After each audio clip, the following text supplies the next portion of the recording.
Dragi bratje in sestre, dragi prijatelji, lepo pozdravljeni na našem spletnem bogoslužju. Tudi danes smo se zbrali, da bomo skupaj slavili in častili našega Gospoda, da bomo ponovno skupaj poslušali Božjo besedo ter se učili iz nje. Vesel sem, da se lahko tudi na ta način povežemo, čeprav smo še vedno žal ločeni zaradi ukrepov, zaradi situacije s COVID-19. Smo v adventnem času, v času pričakovanja na Jezusov prihod, na Jezusovo rojstvo. Vemo, da se je Jezus pred več kot 2000 leti narodil na ta svet, prišel kot obljubljeni Mesija. Ta Božja obljublja, da bo poslal odrešenika, se je izpolnila. Bog se vedno drži svojih besed. In mogoče si tudi danes v določenem pričakovanju, mogoče moliš, da bi se nekaj zgodilo, mogoče prosiš Gospoda, da bi ti pomagal na nekem področju. Vedi, da je Bog s tabo. On se drži svoje besede in on izpolnjuje svoje obljube. On uslišuje naše molitve in zato lahko v veri pričakujemo še več od njega.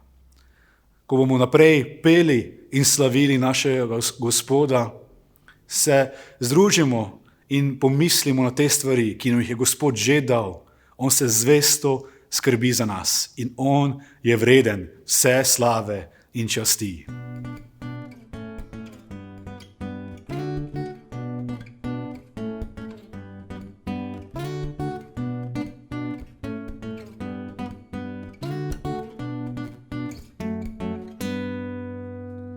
Molim, ko sem puščavi, srce prazno in pusto je. Duša mi vsale po njem hrepeni, moj Bog je taki preskrbi. Molim, ko ogenj obdame, v stiski, trpljenju, skrbeh. Vera močnejša je od zlata, prečisti v ognju me bo. Hvalil ga bom, slavil ga bom, nič kar me ruši, obstalo ne bo. Radostno bom oznanil vsem, Bog daje zmago in on je tu.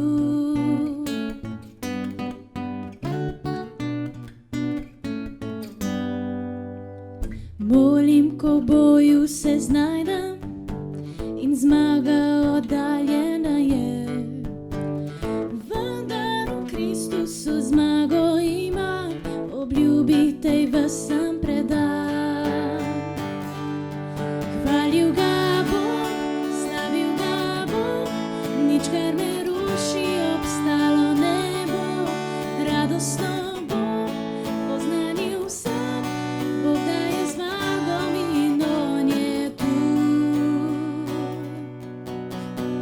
Ti boš ostal, moj Bog življenja, tebi ves čas hvalnice pel bom srca, ker ti si razlog slavljenja. Ti boš ostal, moj Bog življenja, tebi ves čas hvalnice pel bom srca, ker ti si razlog slavljenja. Hvalil ga bom, slavil ga bom, nič kar me ruši, obstalo ne bo. Radostno bom oznanil vsem, Bog daje zmago in on je tu.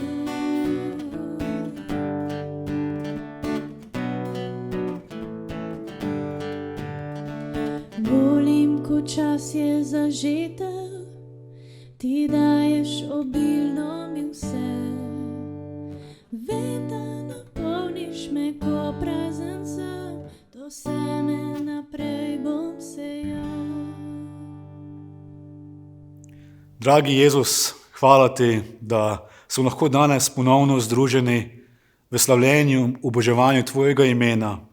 Hvala ti, Gospod, da lahko skupaj molimo In Gospod, da se lahko povezujemo po Tvojem svetem duhu.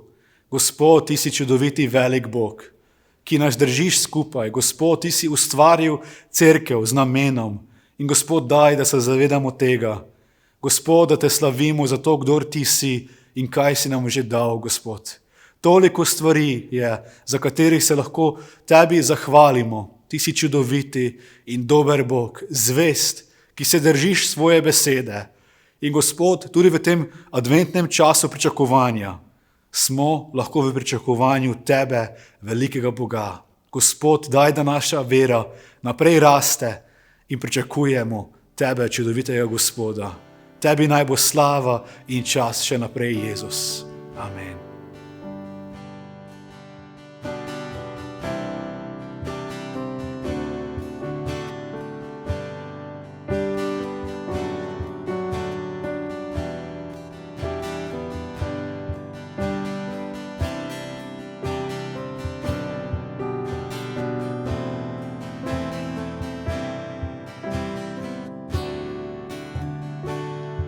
Nad vsako silo in oblastjo, nad vso naravo in sleherno stvarjo, nad vso modrostjo in vsem, kar človek zna. Bil si in si še vladar vsega. Vsako slavo in častjo, nad vsakim čudom, ki vidi ga oko, nad vsem bogastvom zakladi tega sveta. Bil si in si še vladar vsega.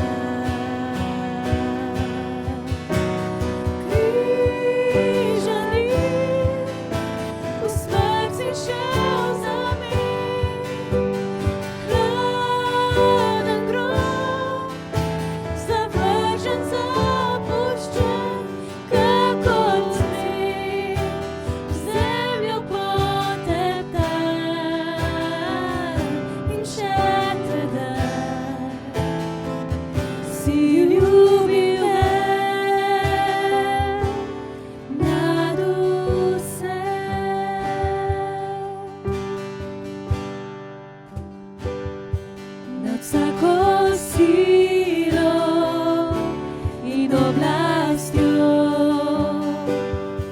nad vso naravo in sleherno stvarjo, nad vso modrostjo in vsem, kar človek zna. Bil si in si še vladar vsega. Nad vsako slavo in častjo, nad vsakim čudom, ki vidi ga oko, nad vsem bogastvom zakladi tega sveta. Bil si in si še vladar vsega.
Ljudje se radi spominjamo lepih trenutkov iz naše preteklosti. Še posebej, ko odpremo kakšen fotoalbum in prelistamo nekaj strani, se obudijo spomini na pretekla doživetja.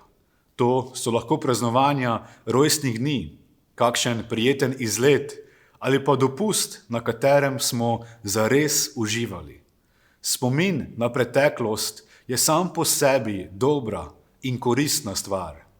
Toda prekomerna obremenjenost s preteklostjo in oklepanje stvari, ki so minile, pa nas lahko vodi stran od Gospoda.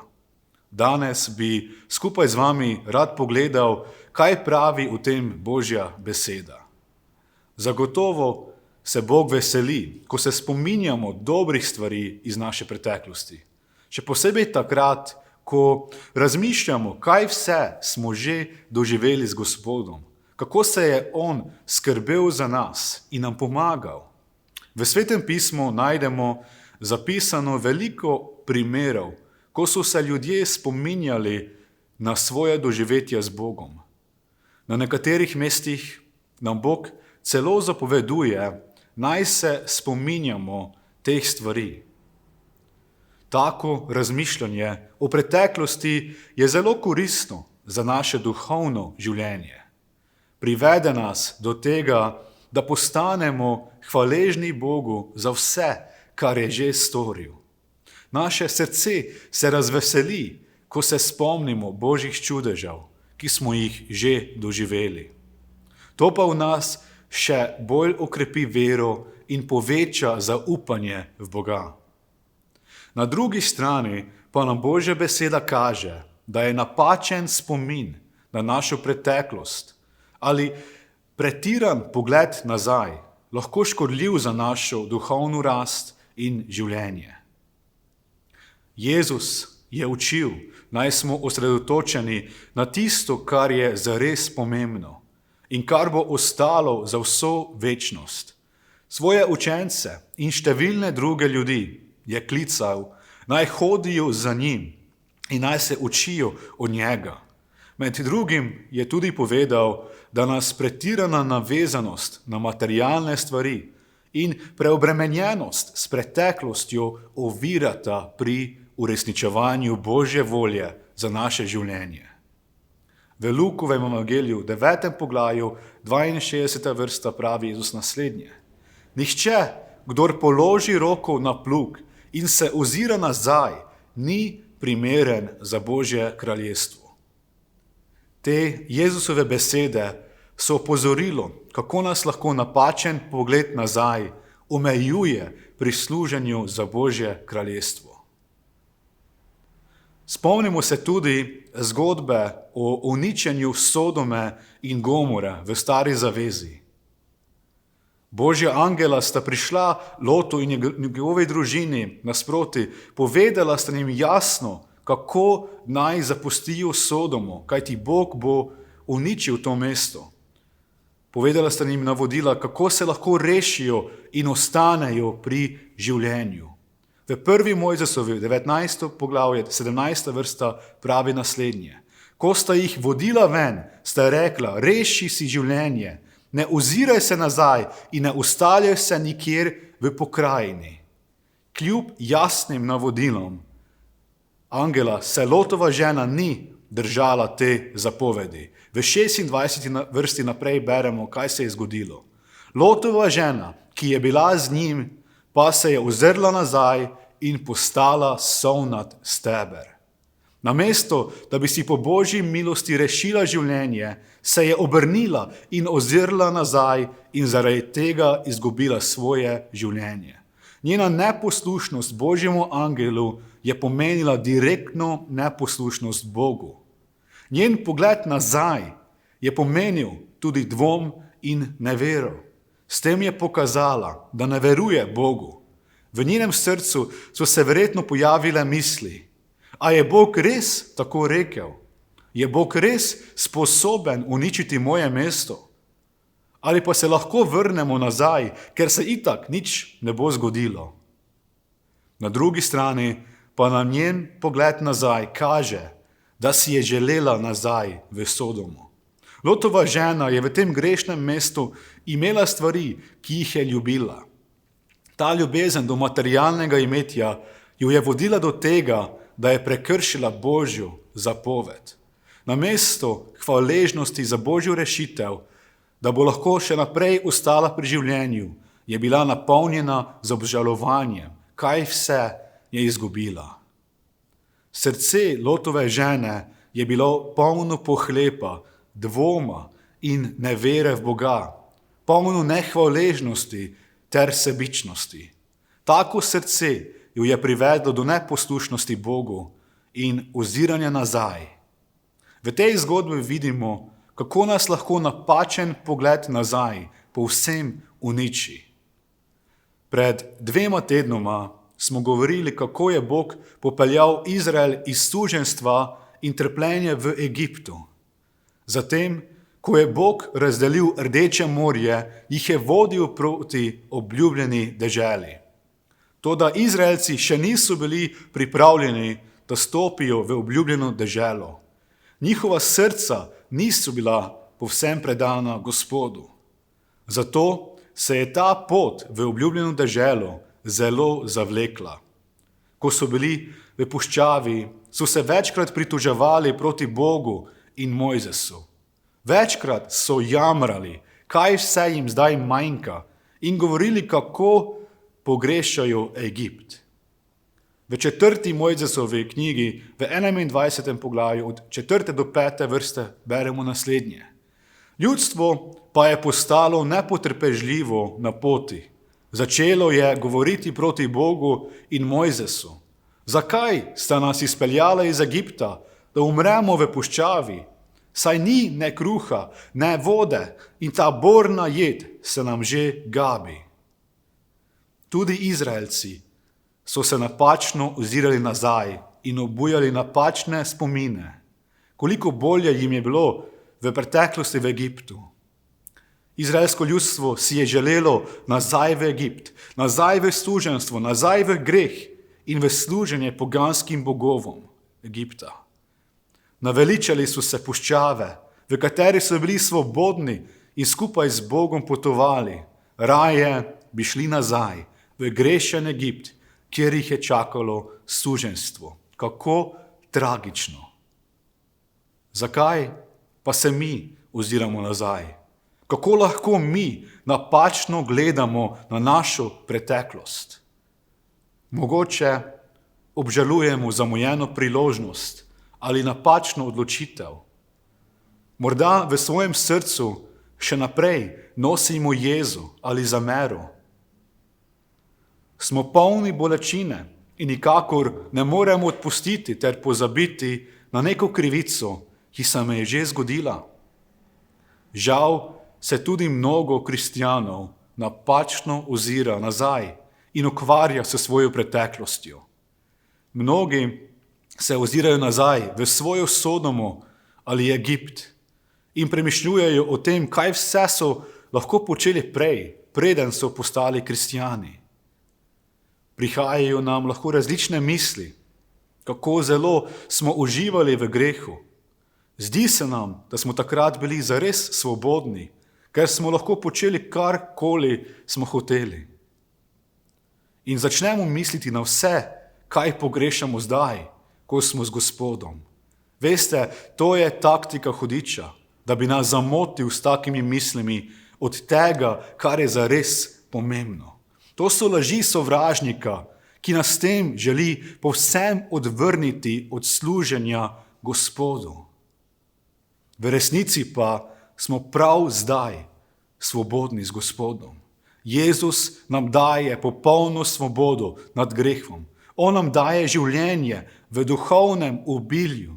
Živimo lahko v čudovitem, tesnem odnosu z živim Bogom, z našim dobrim nebeškim očetom, ki nas neizmerno ljubi.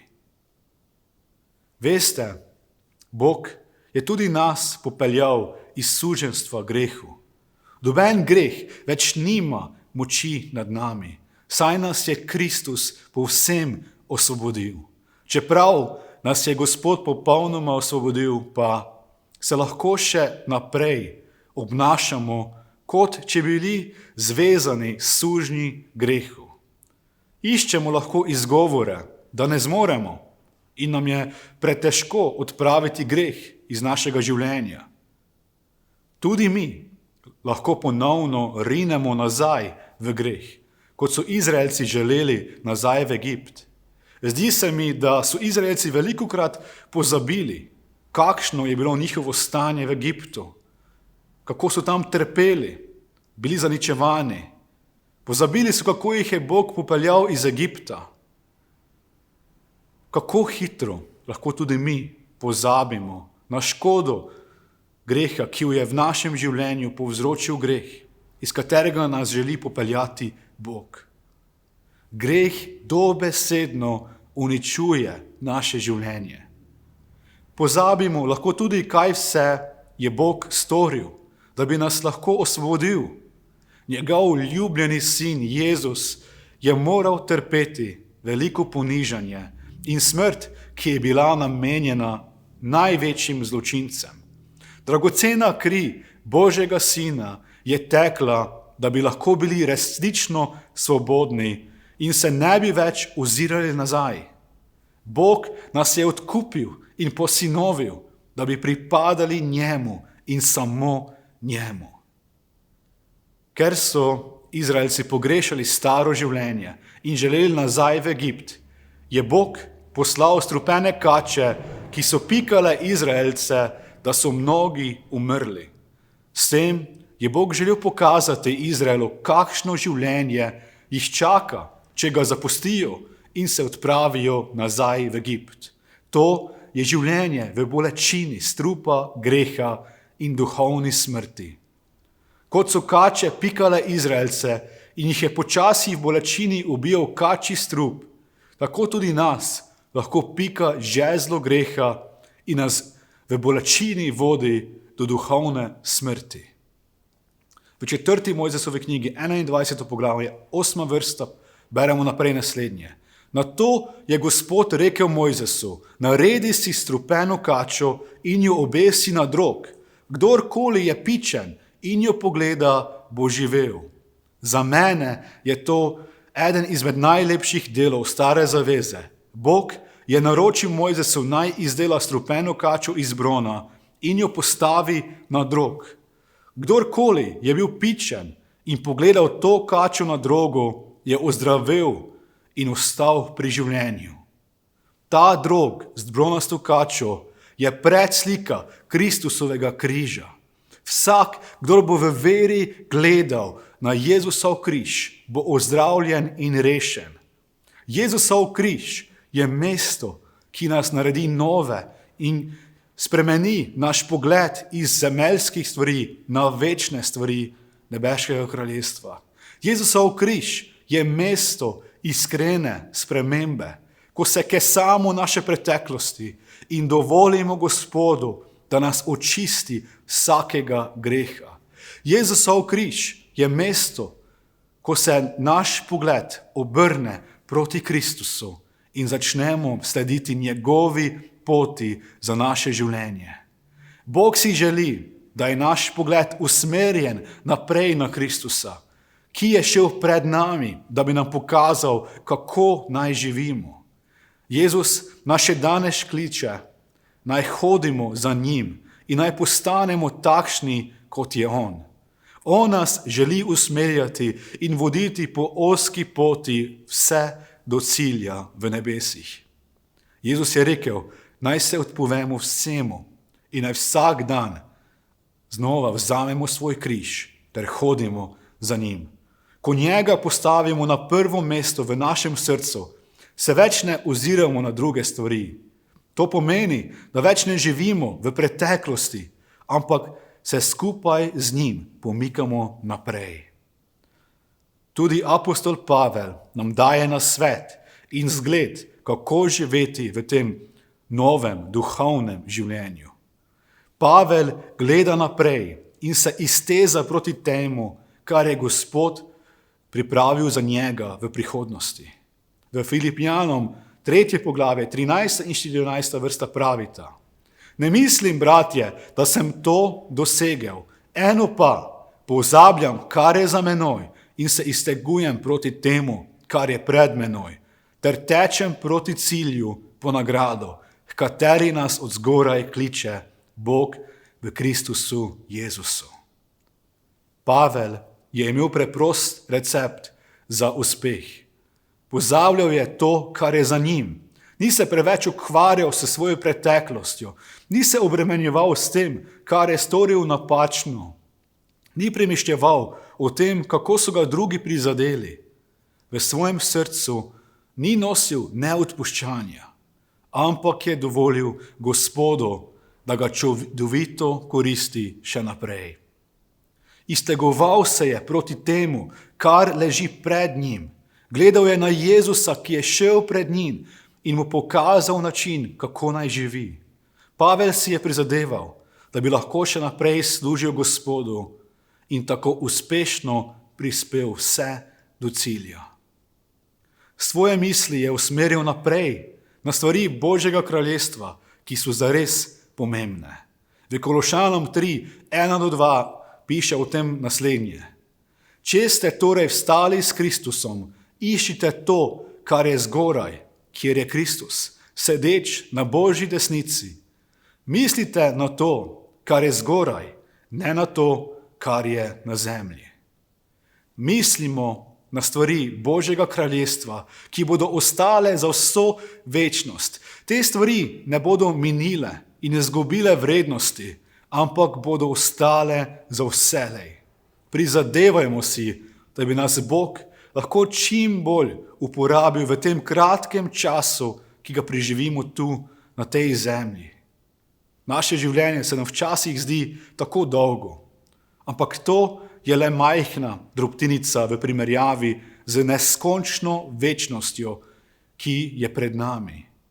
Bog ima še vedno dober načrt za naše življenje.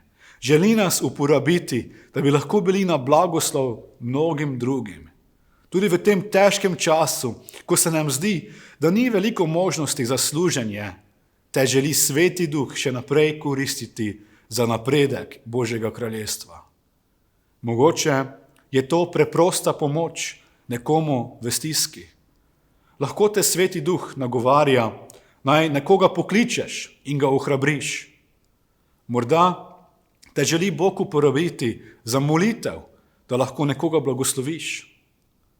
Zato mislimo na stvari, ki imajo pomen za Božje kraljestvo. Iztegnimo se proti temu, kar ima Bog pripravljeno za nas. Ne ozirajmo se nazaj, ampak glejmo naprej. Naš pogled naj bo vselej osredotočen na Jezusa in to, kar si On želi za nas. Vsak dan znova hodimo zvesto za njim in tako služimo Gospodu. Amen. Rad bi molil za vsemi, ki pravite, da potrebujete pomoč na tem področju. Če danes čutiš, da še vedno preveč gledaš nazaj in se na napačen način ukvarjaš s svojo preteklostjo, ti Bog ponuja pravo rešitev. Želi ti pomagati, da boš lahko pustil te stvari za sabo in se obrnil naprej na Jezusa, ki te bo vodil po poti zmage vse do cilja. Gospod ima še vedno dober namen zate in te želi uporabljati. Ozri se na Jezusov križ in z iskrenim srcem prosi Boga za odpuščanje. Dovoli Gospodu, da te popelje iz Egipta ali Sodome in vodi do popolne svobode. Glej naprej na Jezusa in se ne oziraj več nazaj na svojo preteklost. Združimo se v molitvi. Dragi nebeški Oče, vsemogočni Bog, ti, ki držiš vse stvari v svojih rokah, hvala ti, Gospod, za tvojo besedo. Hvala ti, Oče, da nas učiš skozi njo, kako naj živimo in kaj je tvoj namen za naše življenje. Gospod, hvala ti, da nam ti ponujaš rešitev, da se ne rabimo več ukvarjati pretirano s svojo preteklostjo. Hvala ti, Gospod, da ti očiščuješ vsak greh, da nas ti osvobajaš od vsakega greha. Hvala ti, Gospod, da želiš, da gremo s tabo naprej in nam Sveti Duh daješ novih moči, da lahko uspemo na tej poti. Gospod, prosim te za vsakega brata in sestro, za vsakega prijatelja, ki prav zdaj moli v svojem srcu in si želi spremembe na tem področju. Gospod, prosim te za tvojo pomoč, da nam pomagaš, dragi Bog, da gremo naprej, da se oziramo na te, Jezus, da gledamo na tvoj križ in sprejmemo to odpuščanje, sprejmemo to svobodo, ki nam jo ti daješ, dragi Oče. Prosim te, dragi Gospod, ti nam pomagaj, da pustimo te stvari za sabo, da izločimo vse iz našega življenja, kar ni po tvoji volji. Gospod, da ne razmišljamo o tem, kako smo včasih lahko uživali v grehu, ampak da se zavedamo vseh blagoslovov, ki jih smo deležni zdaj s tabo. Gospod, da rasemo v tem odnosu s tabo. Bog, pomagaj nam vsak dan znova vzeti svoj križ ter iti zvesto za tabo, Jezus, po tej ozki poti vse do cilja. O, Gospod, želimo biti še naprej koristni za tvoje kraljestvo, da bi nas lahko uporabil. Gospod, resnično, ti nam kaži stvari, ki jih lahko počnemo zate. Sveti Duh, ti nas uporabi in vodi naprej vsak dan. Hvala ti, da lahko to molimo v tvojem imenu, Jezus, in pričakujemo tvojo pomoč. Amen.